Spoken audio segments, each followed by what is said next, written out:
Magluto tag bami.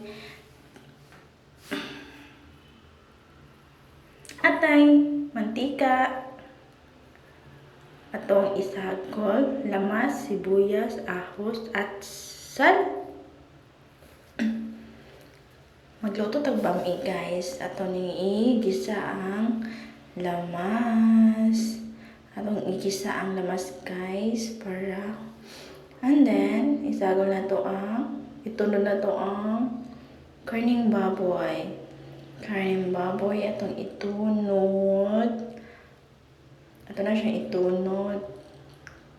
Kompleto na siya timpla ko na nagbutangan og pati, suka, magic sarap og uban pa. Butangan na to og kamay tubig para paluto sa karni.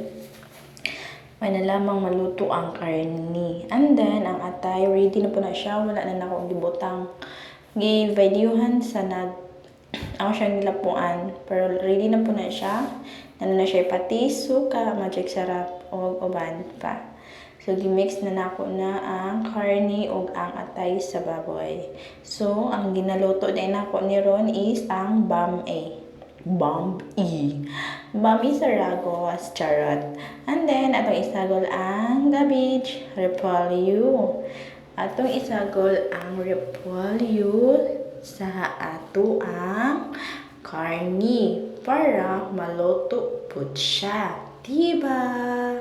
Taran! Ingon ana rin pinagun. And then, after that, atong isagol ang bihon.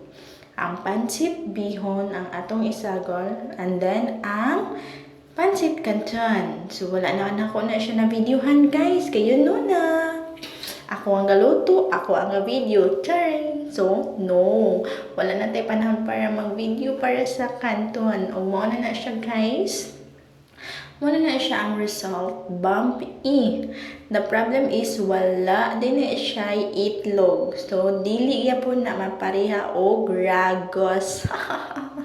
Thank you!